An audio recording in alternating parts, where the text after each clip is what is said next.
PDP जो जब भी यहाँ पीडीपी प्रोटेस्ट करना चाहती है, पीसफुल प्रोटेस्ट कैरी आउट करना चाहती है, वो अगस्त 2019 के डिसीजन, यूनिलैटरल डिसीजन, जब आर्टिकल 370 एब्रोगेट हुआ, या आज जो फ़लस्तीन में चल रहा है, जो वहाँ के इतने सारे लोगों को कलेक्टिवली पनिश किया जा रहा है at the hands of Israel, जब भी पीडीपी ने पीसफुली प्रोटेस्ट तक करना चाहा तो उनको ये करने नहीं दिया जाता है। कल शाम से हमारे जनरल सेक्रेटरीज जो हैं, गुलाम नबी लोन हंजूरा साहब हों या महबूब बेग साहब हों, हमारे जोनल प्रेसिडेंट्स, डिस्ट्रिक्ट प्रेसिडेंट्स, यहाँ तक कि पीडीपी के जो डीडीसी मेंबर्स भी हैं, उन सबको, बहुत सारे लोगों को पुलिस स्टेशंस में इलीगली डिटेन कर दिया गया है।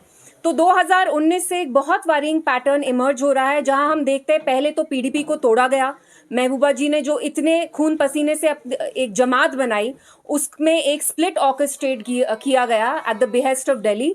और उसके बाद अब जो लोग यहाँ बचे भी हैं, जो हमारी अभी भी जमात इतनी एक्टिव है, जब भी हम कोई पॉलिटिकल एक्टिविटी करने की कोशिश करते हैं इन अ पीसफुल मैनर, हम पीसफुली प्रोटेस्ट करना चाहते थे। आप लोग 3 दिन पहले यहाँ खुद आए और आपने खुद देखा कि महबूबा जी जब पैलेस्टाइन के लिए प्रोटेस्ट करना चाहती थी, उनको ऑलमोस्ट मैन हैंडल किया गया सिक्योरिटी ऑफिसर्स ने। They did not allow her to protest peacefully. So I want to ask that why is the local administration here consistently since 2019 cracking down on PDP?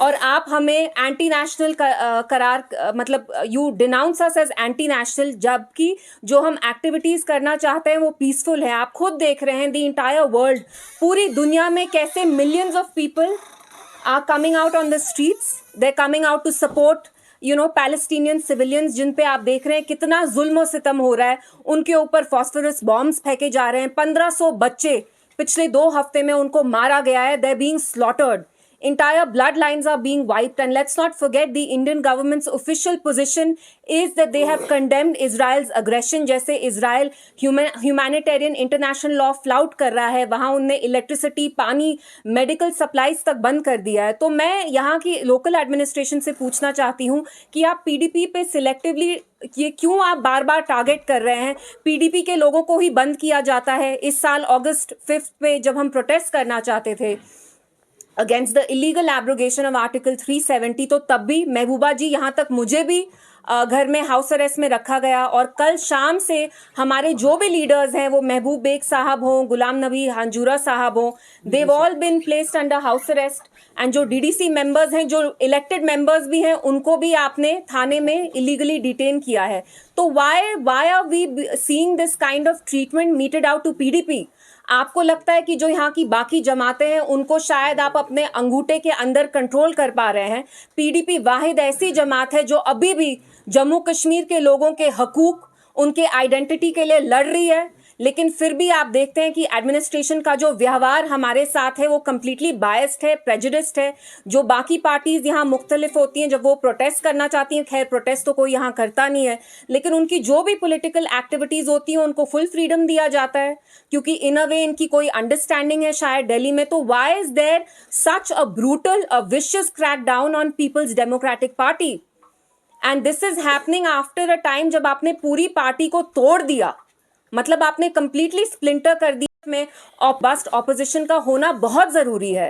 And another worrying pattern that is emerging is की जो Indian foreign policy का जो रुख था, we were always for the creation of an independent sovereign towards Israel which is the aggressor. And mind you, India was the last non-Muslim state to accept Israel, to recognize Israel as the state, and it was one of the first non-Muslim, non-Arab states to recognize PLO, which was the Palestinian Liberation Organization. So these are questions that I want to ask the administration कि आप बाकी जमातों को full activity करने देते हैं, वो drugs पे बात करते हैं, कॉन्फ्रेंस करने देते हैं, वो मतलब एम्प्लॉयमेंट, बाकी इश्यूज होते हैं उन पे आप बात करने देते हैं, तो आप बस पीडीपी पे ये क्रैकडाउन क्यों कर रहे हैं?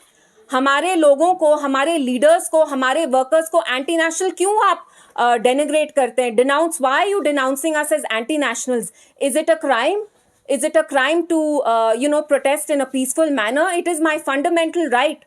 हम में से जो भी यहाँ बैठे हैं, हमारा फंडामेंटल राइट बोलना ही नहीं है। It's not just the freedom of right of expression, it's also the freedom of right to protest peacefully. It's a safety valve for a democracy. और आपने खुद, आप जानते हैं, आप वाकिफ हैं कि जम्मू कश्मीर के लोग हमेशा पैलेस्टीनियंस के पीछे खड़े रहे हैं. They identify with the cause of Palestinians. So I just wanted to talk about this. And मेरी आपसे गुजारिश है कि आज भी जो हम प्रेस कॉन्फ्रेंस कर रहे हैं, let's just keep it to whatever's happened पिछले 24 आवर्स में. जैसे हमने देखा है कि पीडीपी लीडर्स को कैसे हाउस अरेस्ट और थानों में रखा गया है. कश्मीर, आपने यूक्रेन की बात की, हम उसको भी कंडेम करते हैं. सिलेक्टिवली कहीं भी वॉर को या कॉन्फ्लिक्ट को कंडेम करना बहुत गलत चीज़ है. और मैं वही कहना चाहती हूँ कि जो सुपर पावर्स हैं इस मुल्क के, जैसे I mean of this world, like US, and even India is a huge rising power.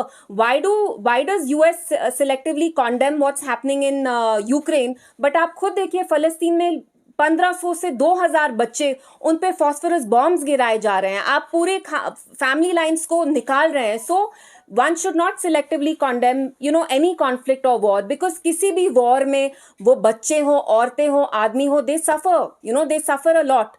तो हमने इस पे भी प्रोटेस्ट करना चाहा, आप उस पे भी प्रोटेस्ट करना नहीं, आप नहीं चाहते कि कश्मीर में किसी भी चीज़ का प्रोटेस्ट नहीं हो, पीसफुल प्रोटेस्ट भी आप नहीं करने देते हैं. तो व्हाट इज दिस? में नहीं आता कि इंडियन फॉरेन का नाम, उनने कल कहा है कि it's always been a cornerstone of Indian foreign policy to support a viable independent Palestinian state for the people of फलस्तीन, की वो डिग्निटी से अपनी जिंदगी जिए. कल आपने उनको रिलीफ एड मटेरियल भी भेजा. तो आपको क्या प्रॉब्लम है अगर हम, आपका स्टैंड तो इंडिया का यही है that you stand with the people of Palestine. अगर जम्मू कश्मीर में हम as a Jamaat, as a political party, even as civilians we want to protest, what is the problem?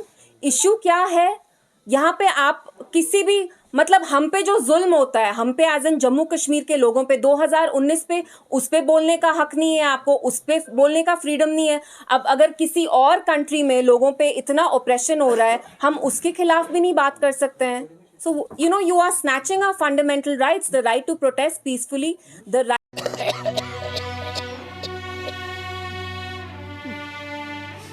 नमस्ते बहन जी. नमस्ते मैडम जी. चिंटू स्कूल क्यों नहीं आ रहा, क्या बात है? बच्चों के पापा बड़े दिनों से बीमार हैं, घर में खाने के लाले पड़े हुए हैं, बच्चों को कैसे स्कूल भेजूं? आपकी बेटी भी तो काम कर सकती है ना. वो तो लड़की है, लेकिन हाँ, उसके पापा ने ना उसको अपना इलेक्ट्रिक ऑटो चलाना सिखाया है. आपकी बेटी इलेक्ट्रिक ऑटो तो चला सकती है. फिर लोग क्या कहेंगे? बहन जी, आजकल जमाना बदल चुका है, लड़की और लड़के में कोई अंतर नहीं है. और सोचना बंद कीजिए और लड़की से कहिए कि वो ऑटो चलाए. सच मैडम जी? जी. अरे तुम? हेलो मैम, कैसे हो आप? तुम्हें देखकर बहुत ही खुशी हुई. तुम और लड़कियों को भी इलेक्ट्रिक ऑटो चलाने के लिए प्रेरित कर सकती हो. चलिए मैम, आपको भी छोड़ देती हूँ. जीती रहो.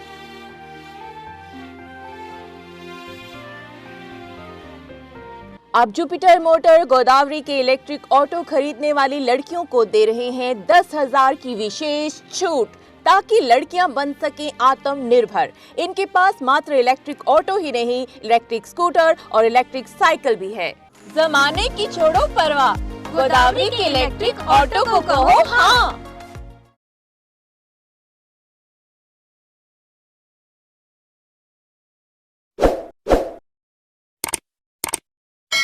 जम्मू कश्मीर की खबरों के लिए जुड़े रहिए JK अपडेट के साथ.